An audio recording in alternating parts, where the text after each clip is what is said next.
ഹരേ രാമ രാമ രാമ ഹരേ ഹരേ, ഹരേ കൃഷ്ണ കൃഷ്ണ കൃഷ്ണ ഹരേ ഹരേ.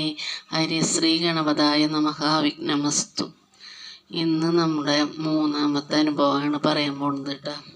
ഞങ്ങളുടെ മക്കളിലേക്ക് വിവാഹം കഴിഞ്ഞു. അതിനുശേഷം ഞങ്ങൾ രണ്ടാളും തന്നെയായി. അപ്പം ഞങ്ങൾ ഗുരുവായൂർക്ക് ഒരു ദിവസം പോവാന്നുള്ള ആഗ്രഹത്താൽ ഞങ്ങൾ രണ്ടുപേരും അവിടെ എത്തണം. അവിടെ എത്തി ഭഗവാനിക്ക് സുഖമായി തൊഴുത്തു പുറത്തേക്ക് കടന്നപ്പോൾ എനിക്കൊരു തോന്നല്, പായസം മേടിക്കണം. അപ്പം ശരി, പായസത്തിന് വരി നിന്നു.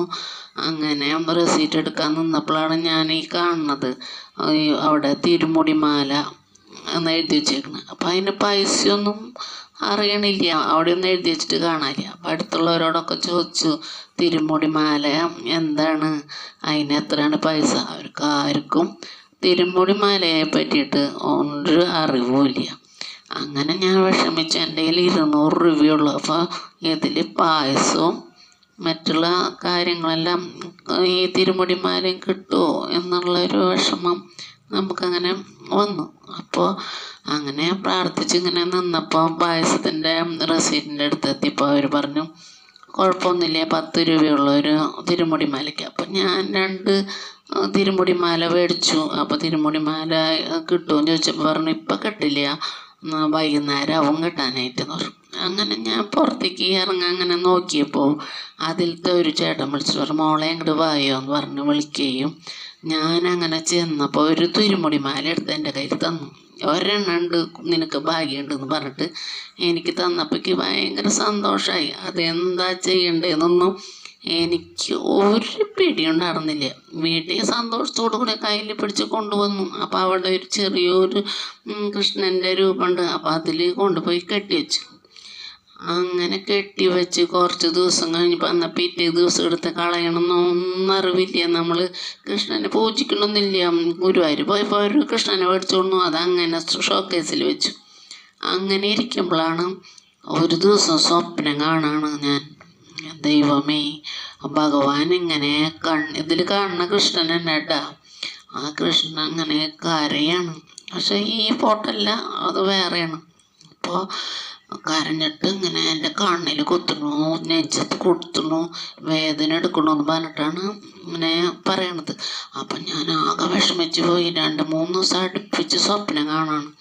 അങ്ങനെ എന്നിട്ട് അപ്പം തൊട്ട് തന്നെയാണ് അമ്പലം. അപ്പം അമ്പലത്തിലേക്ക് പോയി തൊഴും. എന്താന്നുള്ളത് ഒരു പിടിയില്ലാത്ത കാരണം കൊണ്ട് ഞാൻ ഓടി ചെന്നിട്ട് തൊഴുകയാണ്. എന്താണ്, ഞാനന്ന് ഈ നമ്മുടെ കൃഷ്ണനെ നോക്കണില്ല, ഒന്നുമില്ല. നമ്മൾ വീട്ടിലത്തെ കാര്യങ്ങൾ നോക്കുക, അത് ഷോക്കേസിൽ ഇങ്ങനെ ഇരിക്കുന്നത്, ഇത് കെട്ടി വെച്ചു. അങ്ങനെ കുറച്ച് ദിവസം കഴിഞ്ഞപ്പം ഈ സ്വപ്നം കാണുന്നതിൻ്റെ ഒരു കുറവില്ല. അപ്പോൾ എനിക്ക് തോന്നാണ് ഭഗവാൻ അവിടെ നമ്മുടെ അമ്പലത്തിൻ്റെ ഉള്ളിൽ ചകിരി കൊണ്ടാണോ ഉറച്ച് കഴുകണമെന്നുള്ളൊരു സംശയം തോന്നി എനിക്ക്. അങ്ങനെ ഞാൻ അവിടെ അമ്പലത്തിൽ ചെന്നിട്ട് നോക്കുമ്പോൾ ഇഞ്ചോണ്ടാണ് അവർ വിഷ്ണുവാണ്.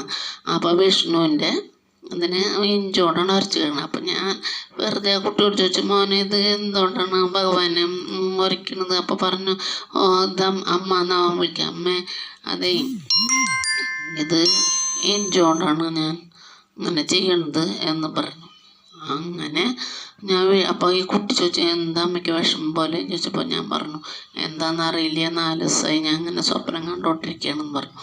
അപ്പോൾ പറഞ്ഞു, അമ്മ എന്തെങ്കിലും കൊടുക്കാൻ വിചാരിച്ചിട്ടുണ്ടോ എന്ന് ചോദിച്ചു. അപ്പോൾ ഞാൻ പറഞ്ഞു, ഇല്ല, ഞാനൊന്നും കൊടുക്കാൻ വിചാരിച്ചിട്ടില്ല ഭഗവാന്, നീ ഒന്നും ആലോചിച്ച് നോക്കിയെന്ന് പറഞ്ഞു. അപ്പോൾ എനിക്ക് ആലോചിച്ചിട്ട് ഒരു പിടിയില്ല. അപ്പം എനിക്ക് തോന്നി പട്ട് കൊടുക്കാനാണ് ഭഗവാന്. അപ്പം ഞാൻ പറഞ്ഞു, പട്ട് കൊടുക്കാമെന്ന് വിചാരിച്ചിട്ടുണ്ടെന്ന് അമ്മ അപ്പം തന്നെ പോയിട്ട് പട്ട് വാങ്ങിച്ചു കൊണ്ടുപോയി. അങ്ങനെ ഞാനും ചേട്ടനും കൂടി പട്ട് മേടിക്കാൻ പോയി. അവിടെ ചെന്ന് പട്ടൊക്കെ മേടിച്ചു. അപ്പം പട്ട് മേടിച്ചപ്പോൾ ഞാൻ പറഞ്ഞു, എല്ലാവർക്കും മേടിക്കണം, അതിൽ ദേവിയും അയ്യപ്പനും ഗണപതിയും ഒക്കെ ഉണ്ട്, എല്ലാവർക്കും പട്ട്. ചേട്ടൻ സന്തോഷത്തോടു കൂടി എല്ലാം വാങ്ങിച്ചു തന്നു. ഇവിടെ ഓണമെന്ന് അതൊക്കെ പട്ടൊക്കെ ചേർത്തി. പക്ഷെ എനിക്ക് വൈകുന്നേരം ഉറക്കില്ല, വീണ്ടും ഈ സ്വപ്നം കാണും. അപ്പം ഞാൻ പറഞ്ഞു, എന്താണെന്നറിയില്ല, സ്വപ്നം കണ്ടിട്ട് പാടില്ല എന്ന് പറഞ്ഞു. അങ്ങനെ പിറ്റേ ദിവസം ഞാൻ കുളിച്ച അമ്പലത്തിൽ പോകാനായിട്ട് ഇങ്ങനെ തിരിഞ്ഞ് നോക്കിയപ്പോൾ കാണുന്ന കാഴ്ച എന്നിട്ടെന്ന് വെച്ചാൽ ഈ തിരുമുടിമാല ഞാൻ കഴുത്തിൽ കെട്ടിപ്പൊട്ടി വെച്ചേക്കാണ് ഭഗവാന്റെ. അതിലത്തെ ഈ ഇലകളൊക്കെ ഇങ്ങനെ ഉണങ്ങി പോയിട്ട് അതിൻ്റെ വള്ളി അതിങ്ങനെ ഉണങ്ങി രൂപത്തിൽ 2 കണ്ണിലും നെഞ്ചത്തും അമർന്നിരിക്കുകയാണ് ഈ വടി. എൻ്റെ ഈശ്വര, ഞാൻ ഓടിച്ചെന്ന് എൻ്റെ കണ്ണാ ഇതാണോ എനിക്ക് കാണിച്ച് തന്നു. ഓടിച്ചെന്നു ഇത് അഴിച്ചിട്ടും കെട്ടണില്ല. ഞാൻ ആകെ വിഷമത്തിലായി. ഒരുവിധം അഴിച്ച് മേശമ വെച്ച് ഈ ഇതിനെ എടുത്ത് ഞാൻ അങ്ങനെ കെട്ടിപ്പിടിച്ച് മാപ്പ് പറഞ്ഞു. എനിക്ക് അറിവില്ലാണ്ട് ഞാൻ ചെയ്തു പോയതാണല്ലോ. പിറ്റേ ദിവസം തന്നെ ഊരി കളയേണ്ടതാണ്. അതിന് കഴുത്തിൽ കെട്ടാൻ പറ്റുമോ? അത് ഇപ്പോഴും എനിക്കറിയില്ല കേട്ടോ. അത് കഴുത്തിൽ കെട്ടാൻ പറ്റുമോ എന്നൊന്നും അറിഞ്ഞൂടാ.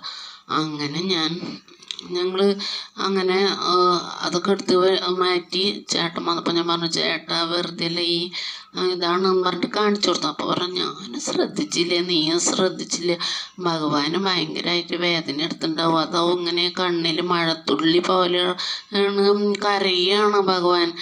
അപ്പോൾ എനിക്ക് സങ്കടമായി. അങ്ങനെ ആ ഒരു ദുഃഖം ഇപ്പോഴും മനസ്സിലുണ്ട്. ഭഗവാന്റെ കഴുത്തിൽ ഈ തിരുമുടിമാല ഞാൻ കെട്ടിപ്പൊട്ടി വെച്ചതുമൊക്കെ ഇപ്പോഴും ഞാൻ ആ നിയമം പൂജിക്കുന്നുണ്ട് കേട്ടോ. അപ്പോൾ ഞാനത് പറയണം, നമുക്ക് അറിവില്ലാത്ത കാര്യങ്ങൾ അപ്പോൾ ഭഗവാൻ സ്വപ്നം കാണിച്ച് തരികയാണ്. ഞാൻ എപ്പോഴും ചേട്ടനോട് പറയും, സ്വപ്നം കണ്ടു എന്ന് പറഞ്ഞ ചേട്ടൻ ചേട്ടൻ കുറ്റമൊന്നും പറയില്ല, നന്നായി, അത് അത്ര ഭക്തിയുള്ളവർക്ക് കിട്ടുള്ളൂ. അപ്പം ഞാൻ പറയും, ഞാൻ അങ്ങനെ അമ്പലത്തിൽ പോവാറില്ല, വല്ലപ്പോഴേക്കല്ലേ പോവാറുള്ളൂ. ചേട്ടൻ ദിവസം കാലത്ത് വൈകുന്നേരം പോയോടുന്നാണ്. പിന്നീടാണ് ഞാൻ ദിവസം പോയി തുടങ്ങിയത്.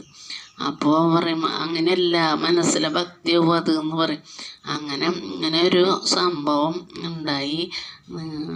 അത് പറയാൻ വേണ്ടിയിട്ടാണ്. ഇത് 3ാമത്തെ ഇതാണ് നമ്മുടെ സംഭവം, അനുഭവമാണ് കേട്ടോ. അത് സത്യമായിട്ടുള്ള അനുഭവമാണ്. അത് കാരണം കൊണ്ട് നിങ്ങളെല്ലാവരും സബ്സ്ക്രൈബ് ചെയ്യണം.